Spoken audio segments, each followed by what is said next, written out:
S Venugopal എങ്ങനെ കാണുന്നു ഇതിനെ? നേരത്തെ CJPയുടെ വരവ് ഇതേ രീതിയിൽ ചർച്ച തുടങ്ങിയതാണ്. അന്ന് എന്താണ് CJP എന്നുള്ള കാര്യത്തിൽ വ്യക്തതയില്ലായിരുന്നു, അതെവിടെ വളരും എന്ന കാര്യത്തിലും വ്യക്തതയില്ലായിരുന്നു. പക്ഷേ ഈ സോഷ്യൽ മീഡിയ കൂട്ടായ്മ ഒരു ബദൽ രാഷ്ട്രീയത്തിൻ്റെ വഴി തേടുന്നത് അത് എവിടെ വരെ പോകുമെന്നുള്ള കാര്യം നമ്മൾ കണ്ടു കഴിഞ്ഞു. ഒരു കേന്ദ്രമന്ത്രിയുടെ രാജിയിലാണ് അത് വന്നു നിൽക്കുന്നത്. അപ്പോൾ അതേ മാതൃക പിന്തുടരുകയാണല്ലോ ഈ ദിമാഗി നക്സൽ പാർട്ടി. പക്ഷേ പ്രധാനമന്ത്രി നരേന്ദ്രമോദി ഉദ്ദേശിച്ച ഈ ദിമാഗി നക്സൽ ആരാണ് എന്നുള്ള ചർച്ച തുടങ്ങിയ അതേ നിമിഷം തന്നെ ഈ പാർട്ടി സോഷ്യൽ മീഡിയ രൂപം കൊള്ളുകയും ചെയ്തു. ഞാൻ ഈ പാറ്റ സമരം തുടങ്ങിയപ്പോൾ ഒരു കാര്യം പറഞ്ഞിരുന്നു, ഇത് ചീഫ് ജസ്റ്റിസ് ഓഫ് ഇന്ത്യയുടെ പരാമർശമായതുകൊണ്ട് ഇത് അധിക നാൾ പോകാൻ വഴിയില്ല, അല്ലെങ്കിൽ അധികം അറ്റാക്ക് നടത്താൻ പറ്റാത്ത ഒരു അവസ്ഥയിലാണുള്ളത്. കാരണം ചീഫ് ജസ്റ്റിസ് ഓഫ് ഇന്ത്യയെ അറ്റാക്ക് ചെയ്തിട്ട് വലിയ കാര്യമൊന്നുമില്ല. പക്ഷേ ഇത് നരേന്ദ്രമോദിയുടെയോ അമിത്ഷായുടെയോ വായിൽ നിന്നാണ് വീണതെങ്കിൽ തീർച്ചയായിട്ടും ഇത് ഇന്ത്യ മുഴുവൻ കത്തിക്കാവുന്ന ഒരു സാധനമായിട്ട്, വേണമെങ്കിൽ വിദേശത്തും കൊണ്ടിറക്കാവുന്ന ഒരു സാധനമായിട്ട് വന്നേനെ എന്ന് പറഞ്ഞു. എന്തായാലും അവരുടെ ഭാഗത്ത് നിന്ന് അന്ന് വന്നില്ല. ഈ 80ാം സ്വാതന്ത്ര്യദിനത്തിൻ്റെ അന്ന് ചെങ്കോട്ടയിൽ നിന്ന് എന്തായാലും നരേന്ദ്രമോദി അവർക്ക് ഒരു ഇര കിട്ടുന്ന വിധത്തിലൊരു പരാമർശം നടത്തി. അതാണ് ഈ ദിമാഗി നക്സൽ.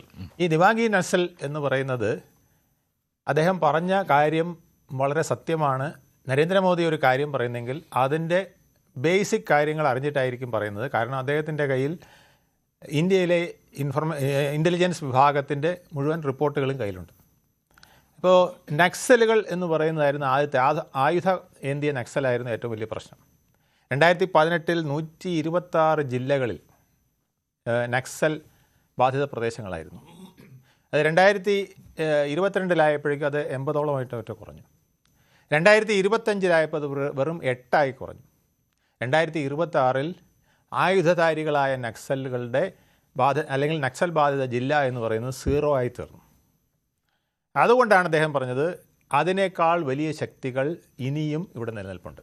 അതായത് ആയുധധാരികളായിരിക്കില്ല അവർ ബുദ്ധിയെയാണ് ആയുധമാക്കാൻ ഉദ്ദേശിച്ചത്. അതാണ് ദിമാഗി എന്ന് പറയുന്നതിൽ നിന്ന് ഉദ്ദേശിക്കുന്നത്. ബുദ്ധി ആയുധമാക്കിക്കൊണ്ട് ഇന്ത്യയെ വിഭജിക്കാൻ പറ്റുന്നതെല്ലാം ചെയ്യും. അതായത് ഞാൻ മുമ്പും പാറ്റ സമരത്തിനും പറഞ്ഞതാണ്, അതിൻ്റെ പിന്നിൽ കഴ്സൺ പ്രഭുവിൻ്റെ ഒരു പ്രേതബാധ ഉണ്ട്.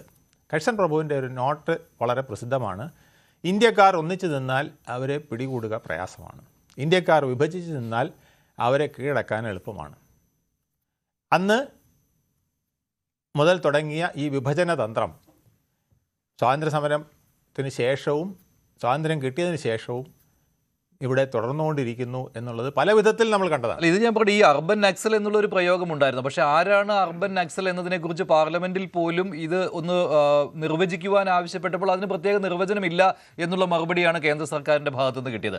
അപ്പോൾ പ്രത്യേകിച്ച് നിർവചനമില്ലാത്ത ഈ ദിമാഗി നക്സൽ എന്നുള്ള പുതിയ പ്രയോഗം പ്രധാനമന്ത്രി നടത്തിയിരിക്കുകയാണ്. അപ്പോൾ അതിനോടുള്ള ഒരു പരിഹാസ രൂപേണ യുവാക്കളുടെ ഒരു കൂട്ടായ്മയാണ് ഇപ്പോൾ ഈ സോഷ്യൽ മീഡിയയിൽ ഇങ്ങനെ ദിമാഗി നക്സൽ പാർട്ടി എന്ന രീതിയിൽ ഒരു കൂട്ടായ്മ ഉണ്ടാക്കിയിരിക്കുന്നത്. അതിനാണ് പിന്തുണ കിട്ടുന്നത്. അയ്യപ്പണി സാറിൻ്റെ കവിത പോലെയാണ്, വെറുമൊരു മോഷ്ടാവായവരെന്നെ കള്ളൻ എന്ന് വിളിച്ചില്ലേ എന്ന് പറഞ്ഞാൽ ആർഗ്യൂ ചെയ്യാണ്.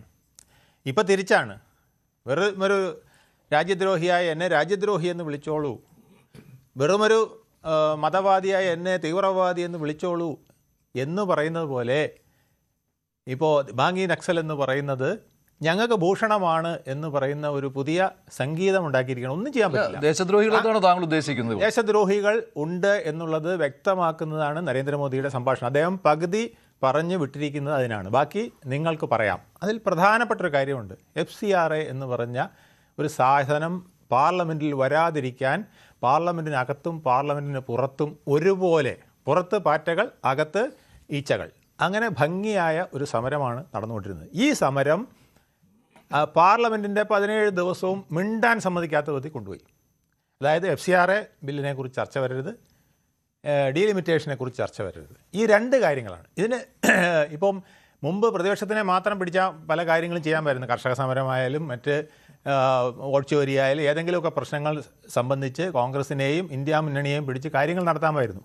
പക്ഷേ ഇപ്പോഴത്തെ നമ്മളൊരു സ്റ്റാറ്റിസ്റ്റിക്സ് നോക്കിക്കഴിഞ്ഞാൽ ഇന്ത്യയിലെ പ്രധാനപ്പെട്ട ഏറ്റവും കൂടുതൽ ഭൂരിപക്ഷമുള്ള സംസ്ഥാനങ്ങളിൽ UP 403 സീറ്റിൽ 2 സീറ്റാണ് കോൺഗ്രസ്സിന്.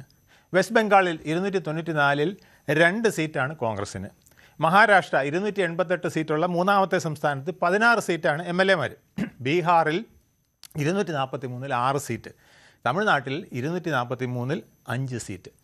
അതായത് ഇന്ത്യയിലെ പ്രധാനപ്പെട്ട ഏറ്റവും കൂടുതൽ സീറ്റുകൾ പാർലമെൻറ്റിലേക്കും നിയമസഭയിലേക്കുമുള്ള 5 സംസ്ഥാനങ്ങളുടെ കണക്കെടുക്കുമ്പോൾ 4-ലും BJP ആണ് ഭരിക്കുന്നതെന്ന് മാത്രമല്ല, അവിടെയും BJP ഭരിക്കാത്തിടത്തും ഈ പ്രതിപക്ഷം എന്ന് പറയുന്നത് സ്റ്റൂ ആയിരിക്കുന്നു.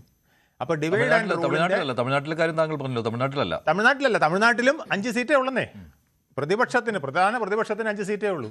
അത് ജൻസികൾ അടക്കമുള്ളവരുടെ ഒരു മുന്നേറ്റമായിട്ട് നമുക്കതിനെ കാണാം.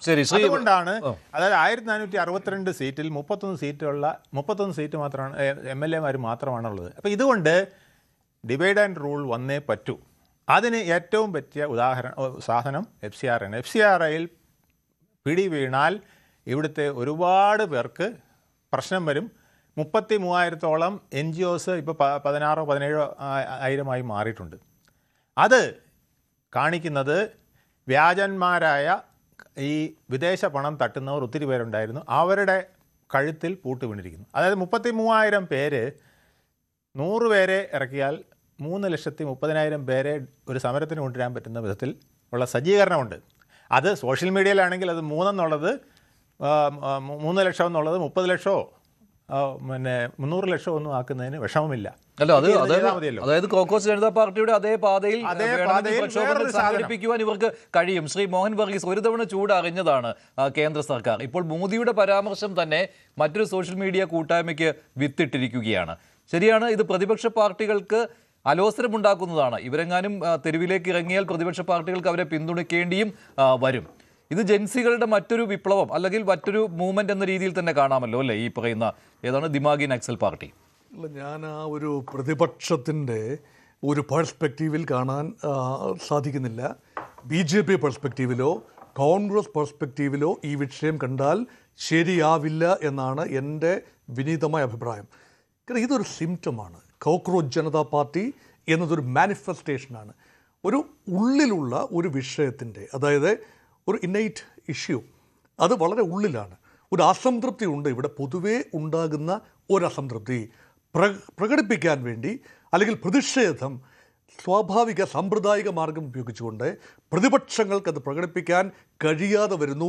സിസ്റ്റം ഇത്തരം പ്രതിഷേധങ്ങളെ ഉൾക്കൊള്ളുന്നില്ല. അങ്ങനെയെങ്കിൽ ജൻസി, ഇന്ത്യയിലെ പുതിയ തലമുറ പുതിയ മാർഗങ്ങൾ തേടുകയാണ്. അവർ രാജ്യവിരുദ്ധരോ ദേശദ്രോഹികളോ ഒന്നുമല്ല. നാളത്തെ ഭാരതമാണ്, ഭാരതത്തിൻ്റെ യുവശക്തിയാണ്.